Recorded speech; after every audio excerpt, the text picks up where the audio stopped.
বুঝলে, রথযাত্রার তো আর বেশি দেরি নেই। আর আমাদের প্রস্তুতি তো মোটামুটি শেষ। আমি আমার দূতকে পাঠিয়েছি মন্দিরের মহান্তর কাছে। সকালে বিগ্রহ মন্দির থেকে নিয়ে আসতে হবে।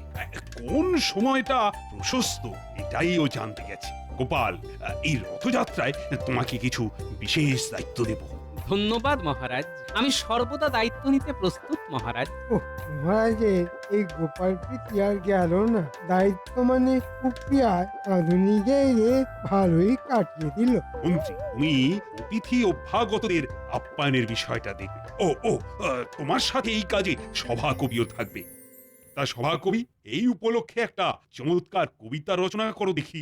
জয় জগন্নাথ, জয় জগন্নাথ, প্রভু কৃপা করো, ভক্তি ভরে রথের রশি শক্ত হাতে ধরো। 3 ভাই বোন আসছে রথে, মাসির বাড়ি যাবে। 7 দিন থাকার পরে উল্টো রথ হবে। উল্টো রথে ফিরতি পথে নিজের বাড়ি ফেরা। রথে বসে প্রভুর শরীর আলোয় আলোয় ঘেরা। মহারাজ প্রণাম জানান প্রভু জগন্নাথের পায়। রথের চাকা গড়িয়ে যাবে ডাইনে থেকে বাঁয়। সবাই বলো উচ্চ স্বরে, জয় জগন্নাথ জয়। কেটে যাবে সব অবসাদ, দূর হবে যে ভয়। সাধু সাধু। মহারাজ, একটা খবর আছে। হ্যাঁ বল প্রহরী, যা খবর আনতে গিয়েছিলে সেটা এনেছো? হ্যাঁ মহারাজ, মহারাজ মন্দিরে যে দুটো বিগ্রহ ছিল, একটা আমাদের আর আরেকটা ওই খাম্বাজ রাজের। হ্যাঁ, এইরকম ভাবেই তো প্রতি বছর আমরা 2 রাজ্য রথযাত্রা পালন করে এসেছি। তা এটা নিয়ে তোমার এত চিন্তা কেন? মহারাজ, মন্দিরে পুরোহিত বললেন যে এবার একটা বিগ্রহই ওই রথের জন্য যাবে। একটা কিছু গোলমাল ঘটতে চলেছে। জয় জগন্নাথ, কিছু একটা এলোমেলো করে দাও, লুটে পুটে খাই। বড় দুর্দিনে আছি। সে কি মহারাজ, একটা বিগ্রহ হলে তো ভয়ঙ্কর কাণ্ড ঘটবে। ওদিকে খাম্বাজ রাজা ছেড়ে দেবেন না, কি হবে? এই তো খুব চিন্তার বিষয়। কি প্রহরী, রোহিত মশাই আর কিছু বলেননি? আর পুরোহিত মশাই বলেছেন যে যে রাজ্য আগে মন্দিরে আসবে সেই রাজ্যকে বিগ্রহ দেওয়া হবে। সে কি, এ কেমন তর সমস্যা? কিছু বলার নেই, রথ আমরাই বের করব, বিগ্রহ আমাদের কাছেই আসবে। আমরা রাত থাকতে আমাদের চতুর্দোলা পাঠিয়ে দেব। কৃষ্ণচন্দ্রের সভায় কিন্তু গোপাল আছে, ওটা ভুলে যেও না। ওই সভায় মহারাজ কৃষ্ণচন্দ্রের মন্ত্রীও আছে। মহারাজ কিছু উপরি দিলে দেখবেন কিরকম কুটবুদ্ধি দেবে। ওর হাত ধরে আমরা আমাদের রথযাত্রা শুরু করতে পারব। তাহলে কৃষ্ণনগরে খবর পাঠাও। আমাদের কিছু করতে হবে না, দেখবেন ওই মন্ত্রী কিরকম নিজে থেকে আপনার সাথে যোগাযোগ করে। বলছো? বলছি মহারাজ। এলোমেলো করে দেবার সুযোগ প্রভু দিয়ে দিয়েছে। এইবার লুটে পুটে খাওয়ার সময় এসে গেছে। মন্ত্রী মশাই কিছু ফন্দি নিশ্চয়ই ভাবছেন, ভাবতে ভাবতে হাসছেন। ভালো। গোপাল, তুমি আমার দিকে এভাবে তাকিয়ে কি ভাবছো? মন্ত্রী মশাই ভাবতে শুরু করে দিয়েছেন দেখে বেশ লাগছে কিন্তু। আমি মন্ত্রী, ভাবার জন্য মহারাজ আমাকে বেতন দেন। আমাকে ভাবতেই হবে। তাহলে ভাবো কি করে এই সমস্যা থেকে উদ্ধার পাবো আমি। মহারাজ, আমি ভেবে নিয়েছি, আমি একবার খাম্বাজ রাজার কাছে যাব। পাল, তুমিও ভাবো। জগন্নাথ দেবের রথ কৃষ্ণনগর থেকে বের হবে। মহারাজ, যথাসময়ে প্রভুই ঠিক রাস্তা দেখিয়ে দেবে। কি বলেন মন্ত্রী মশাই? হ্যাঁ, কিছু বলছিলে গোপাল? বাবা, মন্ত্রী মশাই তো একেবারে ভাবনার গভীরে চলে গেছেন। রাগলে চলবে না। গোপাল আমাকে রাগাবার চেষ্টা করছে। ভাবতে তো হবেই। আমার কাজ ভাবা, আর তোমার কাজ আরামও করা। থামো, আমার বলে মাথার ঘায়ে কুকুর পাগল অবস্থা, আর এরা করছে ঝগড়া। মন্ত্রী, তুমি পায়ে পা বাঁধিয়ে ঝগড়া করছো দেখছি। আর গোপাল, তুমি নিজের মতো ভাবো না, রথ আমার রাজ্য থেকেই বের হবে। কিছু নিশ্চয়ই ভাবছেন মন্ত্রী মশাই। আপনি চলেন ডালে ডালে, আমি চলি পাতায় পাতায়। মন্ত্রী, মহারাজ কৃষ্ণচন্দ্রের মন্ত্রীকে বিশ্বাস করাটা কি ঠিক হবে? আমাদের কাছে আর কোনো উপায়ও নেই। সেটা অবশ্য ঠিক। প্রভু যা ইচ্ছে। আমার শুধু একজনকে নিয়েই চিন্তা, সেটা হলো গোপাল।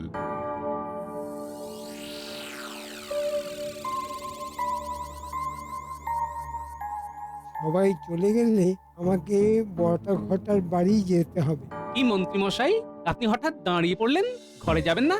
আচ্ছা, তোমার কি আমার পেছনে গোয়েন্দাগিরি করা ছাড়া আর কোনো কাজ নেই? হ্যাঁ, তোমরা জানো না আমার ওপর কত বড় কাজের ভার?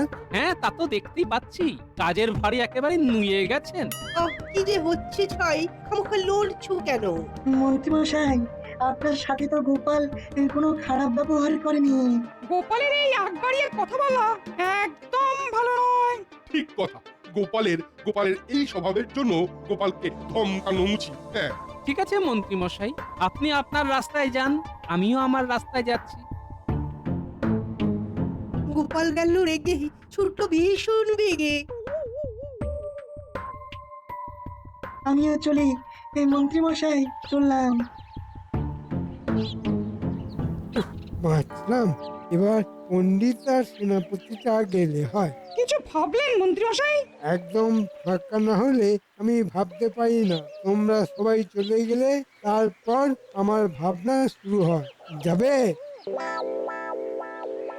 হ্যাঁ, এইখানে চুপ করে দাঁড়াই। মন্ত্রী মশাই এখান দিয়েই যাবে, তারপর পিছু নেব। এইবার বটা ঘটাকে খবরটা দিয়ে দিতে হবে।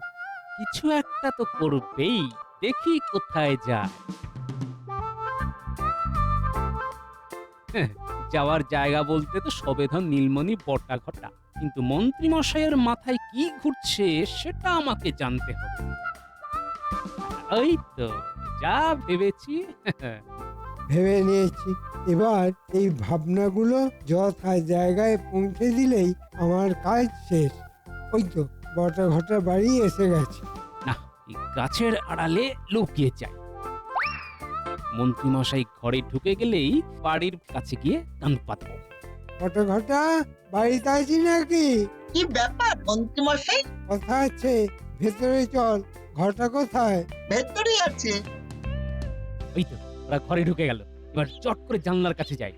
শোন বটা ঘটা, তোদের একটা কথা বলতে এসেছি। শোনার আগে আগাম টাকা দিতে হবে। আচ্ছা, এই নে দুটো মোহর। শোন, কাল তোদের সম্বাজ রাজার কাছে যেতে হবে। আচ্ছা, শোন, রথের আগের দিন রাতে মন্দির যাবার রাস্তায় কাঁটা ছড়িয়ে দিবি। আর দিয়ে তোদের মধ্যে একজন আমার কাছে থাকবি আর একজন মন্দিরের কাছে থাকবি। যেই দেখবি সম্বাজ রাজের চতুর্দোলা, সঙ্গে সঙ্গে বাকি মোহর চেয়ে নিবি। ঠিক আছে, তাহলে আমি মন্দিরে পাহারায় থাকবো আর ঘটা থাকবে আপনার কাছে। কাজটা যেন ভালোভাবে উতরে যায়। ঠিক আছে। আচ্ছা।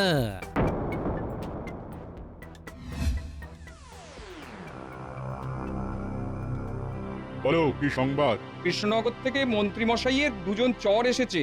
কি মহারাজ, বলেছিলাম না? যাও, প্রহরী নিয়ে এসো। তুমি ঠিকই বলেছো। মহারাজ, ভালোভাবে বাজিয়ে নিয়ে কথা দেবেন। কৃষ্ণনগরের মন্ত্রী কিন্তু ভীষণ ধূর্ত। প্রণাম মহারাজ। আমরা কৃষ্ণনগরের মহামন্ত্রীর দূত। বলো কি খবর দিতে চাও? মহারাজ, মন্ত্রীমশাই বলে পাঠিয়েছেন যে সেদিন কৃষ্ণনগরের চতুর্দলা দেরি করে যাবে। কিভাবে? কৃষ্ণনগর থেকে মন্দিরে যাবার পথে আমরা ওই কাঁটা ফেলে রাখবো, যার ফলে আমাদের রাজ্যের চতুর্দলা বাহকদের পায়ে সেই কাঁটা ফুটে যাবে আর ওরা পায়ের কাঁটা বার করতে বসে যাবে। পায়ে হাত লেগে যাওয়ার জন্য ওদের আবার শুদ্ধ হতে হবে। বুঝেছি। সেই সুযোগে আমরা আমাদের চতুর্দোলা নিয়ে মন্দির থেকে বিগ্রহ নিয়ে চলে যাব। বাহ বাহ, খুব ভালো ভাবনা।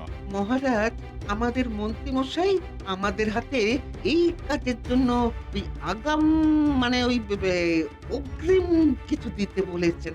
আগাম পেলেই আমরা কাজ শুরু করব। ঠিক আছে, ঠিক আছে, তোমরা অপেক্ষা করো। প্রহরী ওদের একটু বিশ্রামাগারে নিয়ে যাও তো।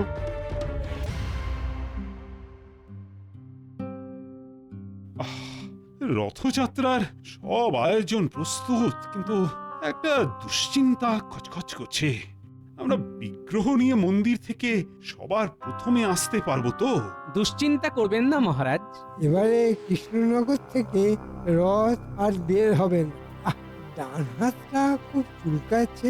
মন্ত্রী মশাই, আপনি মুখটা কুচকে ডান হাত চুলকোচ্ছেন কেন? গোপাল, তুমি কিন্তু আমার পিছনে গোয়েন্দাগিরি করো না। আমার মাথায় অনেক চিন্তা। চিন্তায় ঘুম কমে গেছে। গোপাল, তুমি মন্ত্রীকে বিরক্ত করো না তো, ওকে ভাবতে দাও, ভাবতে দাও। তা মন্ত্রী, তুমি তো কাল থেকে ভাবছো, এবার তোমার ভাবনাটা বলো। ভেবেও কোনো কিছু কুল কিনারা পাচ্ছি না মহারাজ। মহারাজ, আমি আপনাকে কথা দিচ্ছি, বিগ্রহ প্রথমে আমরাই আনবো, তারপর খুব ধুমধাম করে আমাদের ঐতিহ্যবাহী রথ বের হবে। সেগুলে বালি গোপাল। 56 ভোগ করতে হবে। প্রভু জগন্নাথকে 56 ভোগ দিয়ে পুজো করতে হয়। আমার ওই দিকে সব আয়োজন সম্পূর্ণ, শুধু এই বিগ্রহের ঝামেলা আমাকে খুব কষ্ট দিচ্ছে। মহারাজ, আমি আপনাকে কথা দিচ্ছি, আপনার মন্ত্রীর ষড়যন্ত্র আমি ঠিক সময়ে ভেঙে দেব। এখন কিচ্ছু বলবো না।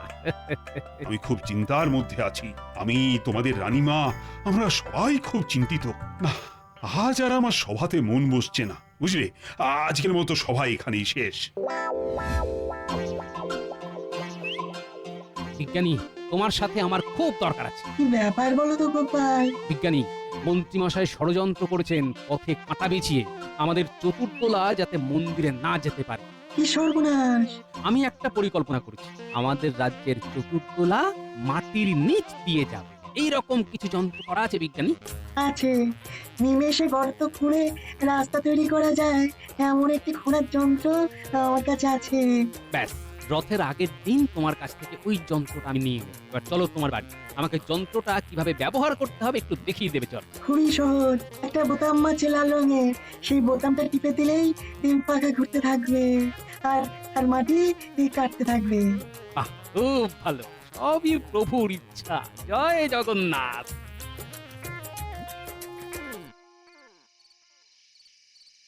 বটা ঘটা আছিস নাকি? যাবো আর কোথায় মন্ত্রী মশাই, আছি। আমরা কাজটা করে দিয়েছি। কত ঝক্কির কাজ বলুন তো মন্ত্রী মশাই। তোদের ওপর বিশ্বাস আছে বলেই তো কাজগুলো দিই। এই যাক, অগ্রিম দেওয়ার যে কথা ছিল সেটা কি হয়েছে? হয়েছে, আমরা আমাদের অগ্রিম পাওনাটা কেটে আপনাকে দিয়ে দিচ্ছি। মানে মানে ওই আমাদের দিকটা আমরা একটু ওই বেঁধে নি। কি শিয়ানা হয়েছে রে বাবা, হ্যাঁ? আচ্ছা, এক মাগে শীত যাবে না। নে তোরা খেয়ে নে, আলোচনা আছে। আচ্ছা। বুঝলি, রথের আগের দিন রাতে আমাদের অনেক কাজ, মাটি খুঁড়ে সুড়ঙ্গ বানাতে হবে। দারুণ ব্যাপার! কি মজা! গোপাল দাদু, সুড়ঙ্গ!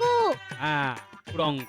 ওই সুড়ঙ্গ দিয়ে আমাদের চতুর্দোলা প্রভু জগন্নাথের মন্দির থেকে বিগ্রহ নিয়ে আসবে, আর তারপর রথ চলবে।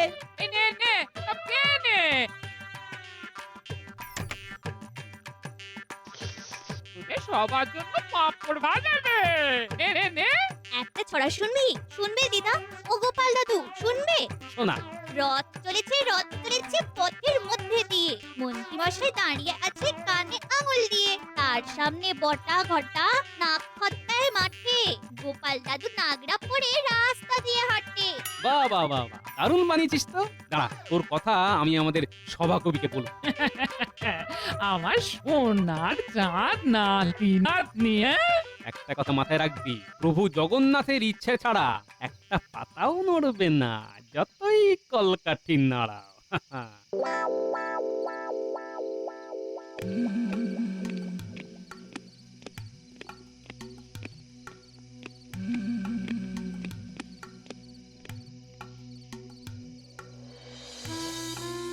কিছু উপায় হলো মহারাজ? আরে, আমাদের সব থেকে আগে মন্দিরে পৌঁছতে হবে, এছাড়া আর কিচ্ছু জানি না রানী। জানি না এবার প্রভুর কি ইচ্ছে। মন্ত্রীমশাই কিছু আলোকপাত করতে পারলেন? না, মন্ত্রী শুধু ভেবেই চলেছে। যখনই কিছু বলছি তখনই মন্ত্রী বলছে ভাবছি। ভেবে ভেবে রথের দিন চলে এলো, রথের মেলা বসতে চলেছে, সব পশারীরা তাদের পশরা নিয়ে হাজির হয়েছে, আর এর মধ্যে যদি রথ বের করতে অসমর্থ হই। গোপাল কিছু বলেছে? গোপাল? না, ও আর কি বলবে। মহারাজের জয় হোক। কি ব্যাপার এত রাতে? গোপাল বাইরে দাঁড়িয়ে। কিছু নিশ্চয়ই কথা আছে। তাও কি আসতে বলো। কি ব্যাপার হলো, গোপাল এত রাতে কেন? সবই প্রভুর ইচ্ছে। প্রণাম মহারাজ, একটা বিশেষ কথা বলবার জন্য এত রাতে আপনার কাছে এলাম। বলো। এখন কিন্তু কাউকে কিচ্ছু জানাবেন না। কি হেয়ালি করছো গোপাল? কি হয়েছে? রানীমা, মন্ত্রীমশাই খাম্বাজ রাজের সাথে হাত মিলিয়েছে। আমার নিজে চোখে দেখা বটা ঘটাকে নিয়ে ষড়যন্ত্র করেছেন। মহারাজ, মন্ত্রীমশাই যেন বুঝতে না পারে যে আমরা জেনে গেছি। মন্ত্রীমশাইকে বামাল সমেত ধরবো। ভাগ্যিস গোপাল ছিল। বাবা, মহারাজ, জগন্নাথ দেব চাইছেন আপনার সেবা নেবার। উনি যখন চাইছেন তখন তো আর কিছু করার নেই মহারাজ। শুধু মন্দিরে বিগ্রহ আনার সময় আমরা রাস্তা বদলাবো। আমরা মাটির নিচ দিয়ে রাস্তা কেটে মন্দিরের দ্বারে পৌঁছে যাব। শুধু এই কথাটি বলার জন্যই এত রাতে আমি এসেছি মহারাজ। এখন আমি আসি মহারাজ। তবে তবে সাবধানে কিন্তু। জয় জগন্নাথ, জয় জগন্নাথ।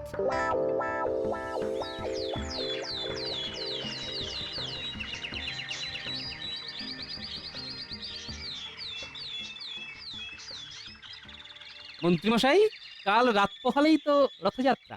আপনি তো ভাবতে বসেছেন। আপনার ভাবনায় এই সমস্যার কিছু সমাধান বের হলো? মহারাজ, কি হবে বলুন তো? আমার মাথায় তো সত্যি কিছু আসছে না। মন্ত্রী মশাই, হলো কি আপনার? মাথা করছে না যে কাজ। ঠিক আছে, হলো ভাল লাগে না আজ। মন্ত্রী, তুমি তোমার মাথাটা বরং বিজ্ঞানীর কাছে পাঠিয়ে দাও। আর বিজ্ঞানী, তুমি মন্ত্রীর মাথাটা ভালো করে পরীক্ষা করে দেখো তো তার ভেতরে কি আছে। মন্ত্রীমশাই, চুপ কেন? কিছু বলুন। এখনো ভাবছো? হ্যাঁ, তুমি ভেবে যাও মন্ত্রী, ভেবেই যাও। আর কাল সকাল পর্যন্ত ভাবো। হ্যাঁ, আমরা আজ রাত পোহালে কালকের রথযাত্রা নিয়ে ভাববো।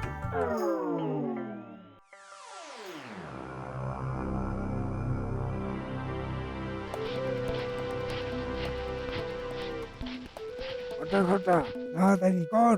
কাজ শেষ মন্ত্রী মশাই, পুরো রাস্তা হয়ে গেছে। এইবার যারা এই রাস্তা দিয়ে যাবে তারা মরবে। নমস্কার, কাজ হয়েছে। চল চল, এবার চল। মন্ত্রী, চিন্তা তো থেকেই যাচ্ছে। কি হবে কাল? বৃথা চিন্তা করছেন, কাল আমাদের রাজ্য থেকেই রথ বের হবে। হ্যাঁ বলছো? আরে বলছি মহারাজ, আপনি নিশ্চিন্তে থাকুন।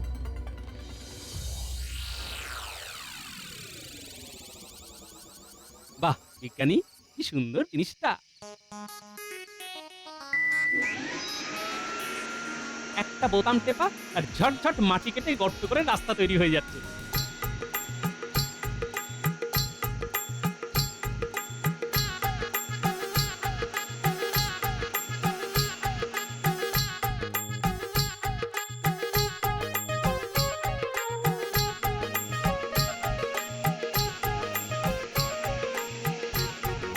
কি আমার বানর সেনা, কেমন লাগছে?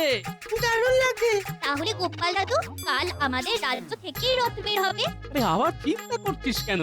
প্রভু জগন্নাথের আশীর্বাদ আর আমাদের সবার হাত ইচ্ছা, রথ আমাদের রাজ্য থেকেই বের হবে। সবাই বলো জয় জগন্নাথ, জয় জগন্নাথ। জয় জগন্নাথ, জয় জগন্নাথ। ওইদিকে না, ওইদিকে নয়, এইদিকে।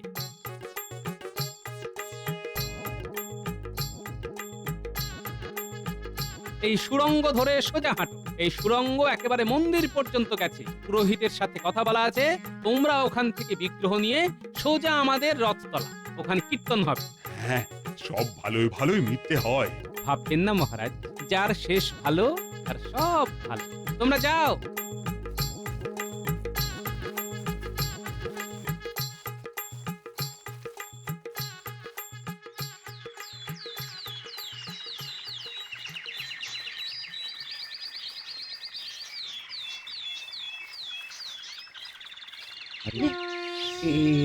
এটা কি হলো? এটা তো আমাদের রাজ্যের লোক। হ্যাঁ, তা ওরা কি করে এলো? ঠাকুর মশাই, আমরা ওই মহারাজ কৃষ্ণচন্দ্রের রাজ্য থেকে আসছি। তোমরা এখন প্রথম এসেছো, বিগ্রহ এখন তোমাদের হেফাজতে। নাও, প্রভু জগন্নাথকে নিয়ে রথে বসাও, বসাও, বসাও। ও ঘটনা ঘটনা চিৎকার করে বলো জয় জগন্নাথ। জয় জগন্নাথ জয় জগন্নাথ। এটা কি হলো? এ তো কৃষ্ণনগরের লোক, এরা এলো কি করে? যাই মহারাজের কাছে খবরটা দিয়ে আসি।